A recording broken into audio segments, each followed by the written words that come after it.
The day my parents' will was read, I learned my younger brother inherited their $800,000 mansion in New York. And I got a broken cabin in the middle of Alaska. That same night in our cramped kitchen, my fiancé threw the ring onto the table and called me a pathetic loser. He shouted that I would never amount to anything as he slammed the door so hard the frame shook. For a moment I believed him. I believed all of them. I thought that was the end of my story. I didn't know it was only the beginning. My name is Olivia Hale, and for most of my life I learned how to disappear in plain sight. I grew up in a family where love was measured in expectations, and expectations were always stacked on my younger brother's side of the scale. Marcus was the star from the moment he could walk loud, charming, impossible to ignore. I was the quiet one, the dependable one, the daughter who blended into the background because that was easier than competing for a spotlight that was never meant for me. I was the kid who brought home a high school essay my teacher called exceptional. I placed it on the dinner table like it was a secret I hoped someone would notice. My father barely glanced at it before turning to Marcus, asking about his next basketball game, already planning the cheers he'd shout from the bleachers. My mother squeezed my hand under the table, a small hidden gesture she hoped would be enough to make up for the silence. It wasn't, but I pretended it was. That pattern never changed. Marcus always moved through life as if doors were built to open for him. I learned to knock softly and wait. He got the newest shoes, the better schools, the praise for things I worked twice as hard to achieve. I told myself it didn't matter. I told myself love didn't need to look equal to feel real. I was wrong about that, but it took years to admit it. In my 20s, I built a quiet, steady life in New York. I worked long hours analyzing data, taking pride in the things no one saw: accuracy, patience, stability. I wasn't flashy, but I was reliable, and for a while I believed that was enough. When Daniel came into my life, he said he loved that about me, that I was thoughtful, grounded, different from the people he'd dated before. I held on to those words like they were a promise, but over time, admiration turned into comparison. He'd glance at Marcus's life, his job, his suits, the places he traveled, and ask why I didn't push harder, why I didn't dress the part, why I didn't aim bigger. I laughed it off because that's what I'd been trained to do: swallow the sting, keep the peace. I assumed love meant patience. I didn't realize it could also mean erosion. Then came the will reading. I walked into the attorney's office with a thin thread of hope, the kind of hope you don't admit out loud. Maybe my parents had seen me more clearly than I thought. Maybe my mother had fought for something fair. Marcus strutted in like it was a formality, like he already knew how the story ended. He did. I didn't. He walked away with the New York mansion, 4 bedrooms, high ceilings, sunlight pouring through windows that had always felt like a dream. I walked away with a cabin in Alaska so old the attorney hesitated before sliding the deed across the table. Marcus grinned. I felt the floor tilt, and that was the moment I started to question everything I thought I knew about my family and myself. Daniel didn't even wait for me to get home before he started unraveling. He'd already heard from Marcus, of course he had. News traveled fast when it made me look small. When I stepped through the door of our apartment, Daniel was standing in the kitchen with his arms crossed jaw tight like he'd been rehearsing a speech he couldn't wait to deliver. "So that's it," he snapped before I could put my bag down. "Your brother gets a mansion and you get—" "What, a shack in the middle of nowhere?" I told him it was a cabin. I didn't tell him my voice shook when I said it. He laughed, a sharp, bitter sound that felt like glass hitting the floor. "A cabin, Olivia, God." "Do you hear yourself?" He pushed away from the counter, pacing like he couldn't bear to stay still. "I'm working my tail off trying to build a future, and you're dragging us backward." I tried to explain that I hadn't chosen any of this, but the words barely made it out. He talked over me louder each time until the walls themselves seemed to flinch. "You know what Marcus said," Daniel continued. "He said your parents were being practical. They knew who the real investment was." My heart stopped. He said it so casually, like the cruelty was a fact he was simply repeating. All the years of swallowed disappointment came rushing up at once, sitting in bleachers alone at Marcus's games, pretending I wasn't hurt when my father forgot my birthday hearing relatives joke that I was the sensible one, which was just another way of saying the forgettable one. Daniel wasn't done. "You need to wake up," he said, voice dropping to a hiss. "You'll never amount to anything if you keep living like this. No ambition, no drive. Just settling." The word settling hit harder than anything else. Settling was what I had done my whole life. Settling to make everyone comfortable. Settling to avoid conflict. Settling because being the quiet, reliable one felt safer than proving I was worth more. He stepped closer, frustration radiating off him. Do you think I want to marry someone who brings nothing to the table? Someone who's always second place in her own family? I felt something inside me crack. Not anger cracks don't explode. They split slowly, cleanly in silence. "That's not fair," I whispered. He scoffed. "Fair, Olivia, look at your life. You're almost 30. You have nothing, no savings, no real plan, no future. Your parents clearly saw that, and honestly, I'm starting to see it too. The worst part wasn't the words themselves. It was realizing he had probably believed them for a long time. The apartment felt smaller, the air too thin.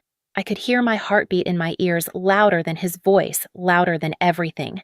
For a moment, I thought about defending myself, telling him about the nights I stayed late at work, the sacrifices I made the way I held us together when he doubted himself. But I knew it wouldn't matter. People like Daniel didn't listen. They measured worth in trophies and inheritances, and I had neither. He grabbed his coat, his movements sharp and final. "I'm not signing up for this," he said. "I'm not tying myself to someone who can't keep up. Not when your own parents didn't think you were worth more than a broken cabin." He opened the door, turned back, and delivered the line that would follow me for days. "You're a pathetic loser, Olivia." Then the door slammed, and the silence that followed cut deeper than his words ever could. I sat on the kitchen floor long after Daniel's footsteps faded down the hallway. The ring he threw lay near the leg of a chair, catching the weak light from the window. I didn't move to pick it up. I couldn't. My hands felt heavy, as if lifting them would admit that everything he said was true. The silence in the apartment pressed in on me, thick and suffocating, broken only by the low hum of the refrigerator and the distant sound of someone laughing in the hallway. Life went on out there. Mine felt like it had stopped. His words replayed in my head, looping so clearly it felt like he was still standing over me. Pathetic loser. Never amount to anything. No future. Each one dropped into my chest like a stone sinking deeper every time I breathed. And beneath it all, the sharper, quieter pain, he wasn't the first to say something like that. Just the first to say it out loud. I curled my knees to my chest, pressing my forehead against them, and for the first time in years, I cried without trying to hide it. Not polite tears, not the kind you blink away before anyone notices. This was the kind that came from years of swallowing things whole, my father's dismissiveness, Marcus's smug victories, relatives' well-meaning comments about how practical I was, and now this. The final proof, apparently, that everyone else had been right about me all along. When the tears stopped, the apartment felt even colder. I stood, slowly grabbed a towel, and wiped my face as if cleaning away the last trace of a life that didn't fit anymore. My reflection in the microwave door looked hollow but not destroyed.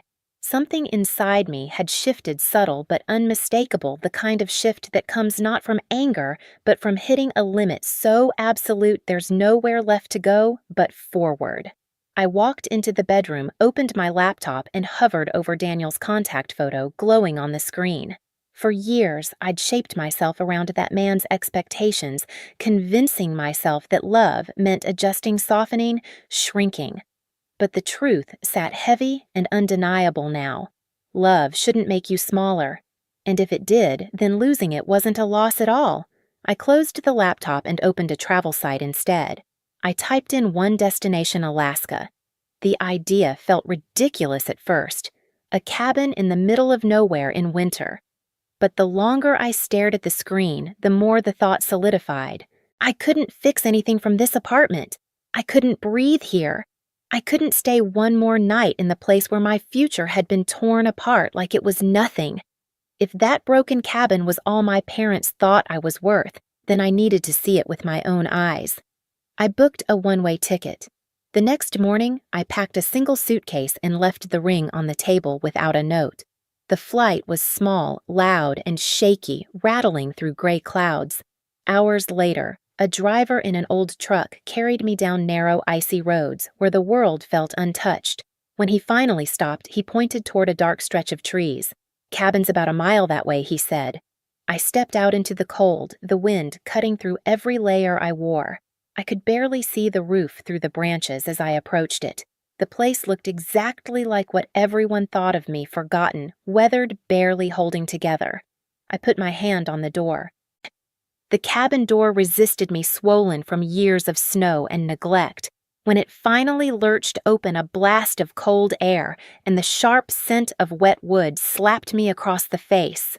For a second, I just stood there, letting the darkness swallow me whole. This was my inheritance, my value according to everyone who ever claimed to love me. Inside, the place sagged under its own weight. Floorboards, bowed walls warped, and a broken window let a thin veil of snow drift across the rotting floor. A chair lay collapsed in the corner like it had given up long before I arrived. My boots echoed softly, each step stirring dust that glittered in the weak light. I wrapped my arms around myself. "This is what I was worth," I whispered, but the silence didn't answer. It never had. I set my bag down and began moving debris. I didn't fully know why, maybe instinct, maybe the desperate need to control one tiny part of my life. I cleared a corner, then another, until sweat mixed with the cold on my skin. As I swept a wide patch of floor near the center of the room, the broom hit something uneven beneath the old rug. I froze. I crouched, pulled the rug back, and dust exploded upward. Under it lay a wooden hatch with a small iron ring sunk flush into the boards. My heartbeat quickened. I hesitated. Maybe it was nothing. Maybe it was dangerous. But something inside me, some quiet, persistent instinct, pushed past the fear. I pulled the ring. The hatch groaned open, releasing a wave of cold air from below. A narrow stairway disappeared into darkness. I grabbed my flashlight, clicked it on, and descended carefully, each step whining beneath my weight. At the bottom, my boots hit packed earth. The beam of light shook in my hand as I swept it across the room, and my breath caught. Crates, dozens of them, stacked neatly, deliberately. Heavy wooden boxes reinforced with metal, untouched by time, except for a thick coat of dust. A large trunk sat in the corner like a final secret. My hands were trembling when I approached the nearest crate. I found a rusted piece of metal on the ground and wedged it under the lid, forcing it upward until the wood cracked. Inside were tightly wrapped cloth bundles. I picked one up, unwrapped it, and gold coins spilled into my palm, cold and impossibly bright. My heart slammed against my ribs. I opened another bundle, jewelry, antique pieces with stones that glowed under the shaking flashlight beam. Another silver bars stamped with dates from decades ago. I stepped back, breath shallow. The cold air bit into my lungs, but I barely felt it. There was wealth here, immense, staggering wealth. I turned in a slow circle, the flashlight catching edges of metal glints of gold-stacked crates filled with everything. My pulse roared in my ears. I whispered to the darkness, "What did you leave me?" I moved toward the trunk in the corner, hands shaking harder with every step. I lifted the lid. Inside were ledgers, old brittle pages, lists of payments, land rights, resource claims. My family name appeared over and over: timber rights, mineral rights, contracts worth more than anything Marcus had ever bragged about. Under a stack of pages, I saw an envelope. My name written across the front in faded, familiar handwriting. My knees nearly buckled. I opened it carefully. The paper crackled as I unfolded it, and my mother's voice filled the room, even though she was gone. "Olivia, if you are reading this, your father and I are no longer with you. I need you to understand something we never said enough. We saw strength in you, not loud, not showy, but deep. You care about people, about integrity, about legacy. Marcus cares about how things look. You care about what they mean. This cabin holds our family's true inheritance. We gave Marcus the home he could show the world, because that is what he understands. But this history, these rights, this responsibility belongs with you. We trust your heart. Please remember that. Love, Mom." I pressed the letter to my chest as tears blurred the ink. The air around me felt warmer, or maybe that was just the first flicker of something I hadn't felt in years being seen. All those nights I thought my parents dismissed me. All those moments I believed Marcus was chosen because he was better. All the times Daniel made me feel small, like I was meant to stay behind while he ran ahead. They had never seen me that way. My parents had trusted me with everything they couldn't say out loud. I wiped my eyes and looked around the cellar. The fortune wasn't just money. It was a message, a confirmation, a rebirth. I picked up a gold coin, feeling its weight settle into my palm. A laugh escaped me, quiet, shaky, but real. I wasn't the mistake I whispered. I wasn't the afterthought.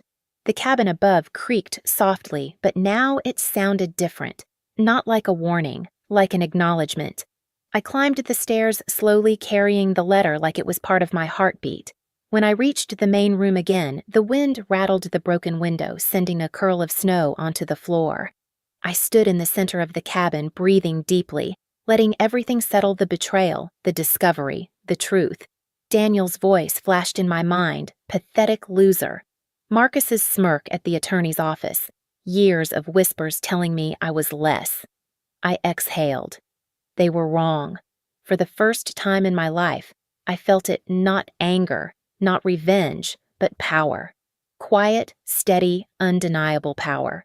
The kind you don't announce, the kind you carry. And the cabin, broken and cold, no longer felt like a punishment. It felt like a beginning. I spent the next 2 days cataloging everything in the cellar, my notebook filling with values, dates, and resource rights that could reshape my entire future. I contacted experts under a different name, careful and quiet, making sure no one, not Marcus, not Daniel, caught even a whisper of what lay beneath the cabin. Each confirmation I received felt like another anchor settling inside me. Marcus called twice, bragging about the sunlight in his new mansion. I let the calls ring out. Daniel sent a message saying he missed me and wanted to talk. I deleted it without opening it. For the first time, I wasn't reacting to their expectations. I was choosing my own direction. I wasn't the overlooked daughter anymore. I wasn't anyone's second option. I was the one holding the real legacy. I left Alaska with my mother's letter tucked safely in my bag and a steadiness in my chest I had never felt before. The world hadn't changed. Marcus still flaunted his mansion. Daniel still chased appearances, but I had. The cabin hadn't broken me. It rebuilt me into someone who no longer needed their approval to stand tall. If you were the one who opened that trapdoor and found the truth buried beneath your past, what would you have done? If this story speaks to you, share your thoughts below and subscribe so you don't miss the next one.